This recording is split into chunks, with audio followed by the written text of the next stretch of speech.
नमस्कार प्रिय दर्शकों, आपका अनंत अनंत स्वागत है अध्यात्म जिज्ञासा चैनल में।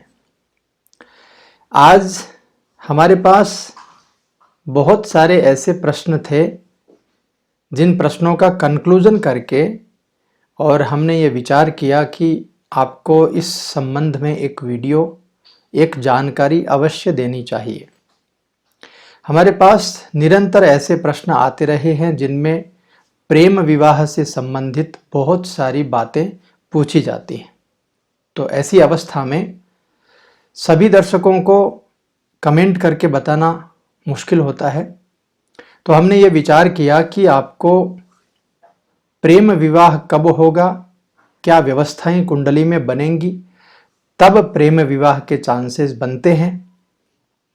प्रेम विवाह होगा या नहीं होगा, प्रेम विवाह में आगे चल करके आपको सुख मिलेगा या नहीं मिलेगा, इन्हीं सभी परिस्थितियों के लिए कुछ ज्योतिष के सूत्र आज बताने के लिए आपके सामने मैं उपस्थित हुआ हूं। तो चलिए कार्यक्रम को प्रारंभ करते हैं। देखिए, प्रेम जीवन की स्थिति ऐसी होती है कि कुछ लोग सौभाग्यशाली होते हैं जो प्रेम का इजहार करते हैं, उसके पश्चात उनका प्रेम विवाह में परिणित होता है और पूरी जिंदगी, पूरे जीवन वो सफल दाम्पत्य को संभाल पाते हैं, रख पाते हैं। बहुत अच्छी व्यवस्था उनके जीवन में बन जाती है। हालांकि उनका विवाह प्रेम विवाह हुआ है, फिर भी दोनों की कुंडलियों में जो अच्छी व्यवस्थाएं होती हैं उनके चलते बहुत अच्छा दाम्पत्य उनका बन जाता है। कुछ ऐसे जातक होते हैं जो दुर्भाग्यशाली होते हैं, प्रेम कर बैठते हैं किंतु ऐसी कुछ विवाह स्थितियां उनकी कुंडली में नहीं होती हैं, घर वालों के द्वारा या कुछ अन्य व्यवस्थाएं बनने के कारण वो अपने प्रेम जीवन को बहुत आगे तक या विवाह तक परिणित नहीं कर पाते। और एक कैटेगरी ऐसे जातकों की होती है जो प्रेम कर बैठते हैं जल्दबाजी में, घर वालों की परमिशन के बिना या घर वालों को राजी किए बिना बहुत जल्दबाजी में कुछ फैसले लेते हैं और कुछ गलत कदम उठा लेते हैं। उनके कारण भी फिर आगे चल करके और ग्रह स्थिति कुछ खराब हो तो व्यवस्थाएं खराब हो जाती हैं। ऐसा भी हमने कई बार देखा है। तो ज्योतिष इस मामले में क्या कहता है, ज्योतिष में क्या स्थितियां बननी चाहिए कुंडली में जिससे प्रेम विवाह सफल हो, या प्रेम यदि किसी से करते हैं तो आपका विवाह हो जाए। इन सब स्थितियों को आप कैसे जानें कि आपकी कुंडली में क्या स्थिति बनी हुई है, आपका प्रेम जो है वो परवान चढ़ेगा या नहीं चढ़ेगा, आपका प्रेम विवाह में परिणित होगा या नहीं होगा, यदि होगा तो ये पूरी जिंदगी दाम्पत्य सफल रहेगा या नहीं रहेगा, चल पाएगा या नहीं चल पाएगा। कुछ ऐसे जातक भी हैं जिनका विवाह हो जाता है, प्रेम विवाह है, घर वालों की रजामंदी भी हो जाती है, फिर आगे चल करके उनके नहीं बनती। तो बहुत सारी ऐसी व्यवस्थाएं हैं, लेकिन ज्योतिष क्या कहता है जिससे आपका प्रेम जो है वो विवाह में परिणित हो जाए, आपका दाम्पत्य जीवन पूर्ण सफल हो, आपको भाग्योन्नति मिले, हर क्षेत्र में आपको लाभ मिले। ऐसी जो व्यवस्थाएं हैं वो मैं आज आपको बताने जा रहा हूं। तो सबसे पहला जो सूत्र है ज्योतिष का, वो सूत्र है जन्म कुंडली का पंचम भाव। पंचम भाव जन्म कुंडली का क्या कहता है। इसके बाद में सप्तम भाव। यदि आपकी जन्म कुंडली में पंचम भाव और सप्तम भाव से संबंधित कोई भी संबंध बनता है, पंचम भाव प्रेम का भाव है, सप्तम भाव विवाह का भाव है। तो दोनों में यदि कोई संबंध बनता है, इसके अलावा शुक्र सप्तम भाव के कारक भी होते हैं, शुक्र दाम्पत्य के कारक भी होते हैं। तो ऐसी अवस्था में पंचमेश और सप्तमेश या फिर शुक्र तीनों का यदि कोई संयोग बने तो बहुत अच्छी व्यवस्थाएं प्रेम जीवन की भी बनती हैं, वैवाहिक जीवन की भी बनती हैं।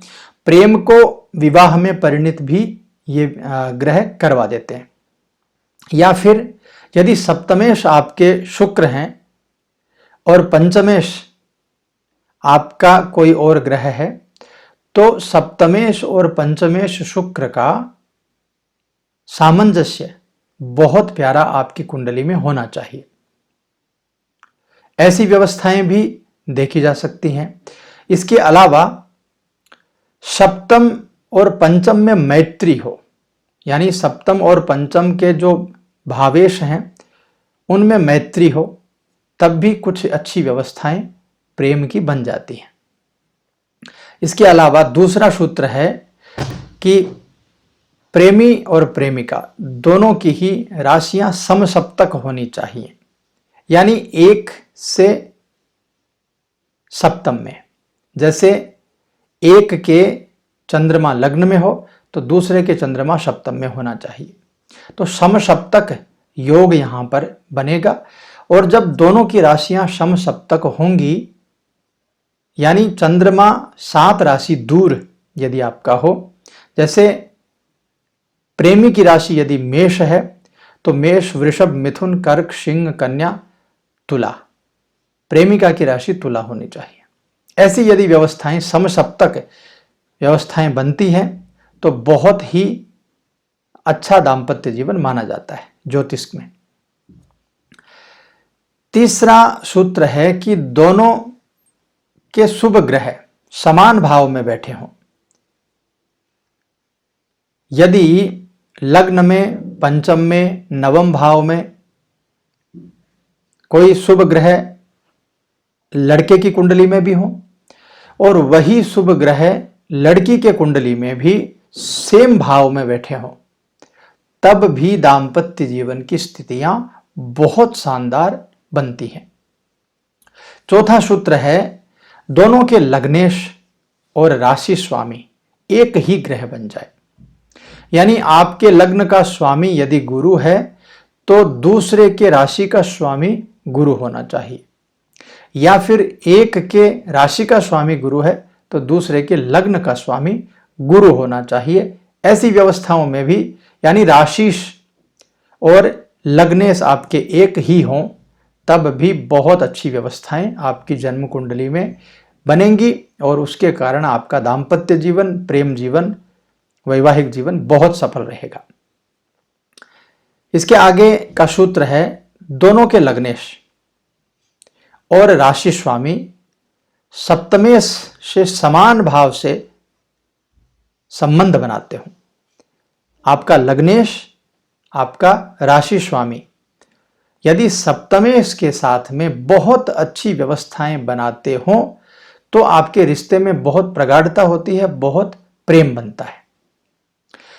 इसके बाद में अगला सूत्र है दोनों की कुंडलियों में ग्रहों में समान दृष्टि संबंध होना चाहिए।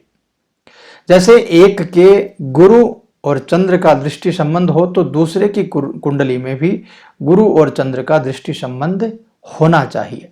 ऐसी व्यवस्थाओं में भी देखा गया है कि प्रेम जीवन बहुत सफल होता है, बहुत अच्छा होता है। इसके बाद में अगला सूत्र बताऊं आपको, सप्तम और नवम भाव में राशि परिवर्तन यदि हो रहा हो, सप्तम भाव जो विवाह का कारक भाव होता है और नवम भाव जो भाग्योदय का भाव होता है, भाग्य के कारक का भाव होता है, तो ऐसी परिस्थिति में सप्तम भाव और नवम भाव में अगर ग्रहों ने राशि परिवर्तन किया है तो विवाह के बाद में भाग्योदय होना निश्चित होता है। विवाह के बाद में आप दूसरे के भाग्य जो हैं वो चमकने लग जाते हैं, बहुत ही अच्छी व्यवस्थाएं बनती हैं। इसके बाद सप्तमेश 11वें भाव में या द्वितीय भाव में हो और नवमांश कुंडली में सप्तमेश, द्वितीय में, पंचम में या 11वें भाव में हो तो ऐसे जीवन साथी को प्राप्त करके भी आपको आर्थिक लाभ जबरदस्त रूप से होता है। तो ये भी एक बहुत अच्छी व्यवस्थाएं बनती हैं। ये तो कुछ सूत्र मैंने आपको बताए जिसमें बहुत अच्छी व्यवस्थाएं दाम्पत्य जीवन को लेकर के बनती हैं। अब कुछ विषम परिस्थितियां भी होती हैं, जो जैसे हमने प्रेम कर लिया किसी से, लेकिन ऐसी कुछ व्यवस्थाएं हैं कुंडली में जिसकी वजह से वो आगे चल करके हमारा विवाह नहीं होना या दूरी बन जाना, किसी बात से मनमुटाव हो जाना, विवाद हो जाना प्रेमी के साथ, घर वालों की रजामंदी नहीं बनना, बहुत सारी ऐसी व्यवस्थाएं हैं। तो सबसे पहले उसमें कुछ योग बनते हैं कुंडली में, जैसे शनि और सूर्य का योग। शनि और सूर्य का एक साथ बैठना बड़ा दोष माना जाता है। दूसरा, सूर्य और राहु का ग्रहण दोष। तीसरा, राहु और गुरु का ग्रहण दोष। फिर शनि और राहु का दोष। फिर सूर्य और गुरु का दोष। यदि ये सभी ग्रह युति बना करके, 2 ग्रह या 3 ग्रह या 4 या 5 ग्रह युति बना करके लग्न भाव को प्रभावित करते हों, पंचम को प्रभावित करते हों, सप्तम को प्रभावित करते हों या फिर आपके नवम भाव को प्रभावित करते हों, तो विवाह के बाद में विच्छेद की स्थिति बनती है। इसके अलावा यदि पाप ग्रहों से दृष्टि संबंध हो, सप्तमेश का यदि पाप ग्रहों से दृष्टि संबंध हो तब भी ये ग्रह नुकसान पहुंचाते हैं। इसके अलावा सप्तम भाव व उसके स्वामी को इन ग्रहों से बहुत ज्यादा प्रभावित होना पड़ रहा हो। कौन कौन से ग्रह? शनि, राहु, सूर्य और गुरु। ये विच्छेदात्मक ग्रह हैं, तो ये संबंध को विच्छेद जल्दी करवाते हैं। इसके अलावा यदि पार्टनरशिप में आप बिजनेस भी करते हो और इन ग्रहों का प्रभाव हो यदि सप्तम पर, तब भी आपकी पार्टनरशिप बहुत अच्छी नहीं चल पाती है। इसके अलावा सप्तमेश जन्म लग्न से 6वें भाव में, 8वें भाव में या 12वें भाव में चला गया हो, आपका सप्तमेश 6, 8वें और 12वें में हो, और सप्तम भाव से, यानी एक तरीका तो यह है कि सप्तमेश 6, 8वें, 12वें में चला गया हो, या फिर सप्तम भाव से दूसरा, 6ठा या 12वां भाव प्रभावित हो रहा हो, या 6, 8वें, द्वितीय, 6 और 12वें भाव से किसी भी पाप ग्रह का दृष्टि संबंध बन रहा हो, तो उसकी वजह से भी सप्तम भाव प्रभावित हो जाता है और वैवाहिक जीवन में तनाव पैदा हो जाते हैं। वैवाहिक जीवन में बहुत सारी दिक्कतें पैदा हो जाती हैं। तो बहुत सारे लोगों ने ये जानकारी हमसे मांगी थी और ज्योतिष की कुछ महत्वपूर्ण जो सूत्र थे वो बताने की मैंने कोशिश की है आपको। ये कार्यक्रम यदि अच्छा लगा हो तो लाइक, शेयर, सब्सक्राइब जरूर कर दीजिएगा और आप अपनी कुंडली में बैठ करके बहुत अच्छे प्रकार से इन सूत्रों को मिलाने की कोशिश कीजिएगा।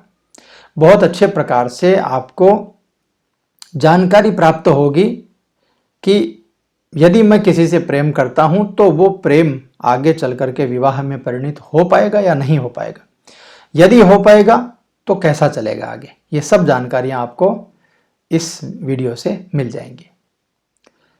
तो ये वीडियो यदि अच्छा लगा हो तो शेयर ज़रूर कर दीजिएगा और चैनल पर आप नए हैं तो सब्सक्राइब भी कर लीजिए। मैं आपसे मिलता हूं अगले कार्यक्रम में, तब तक के लिए नमस्कार।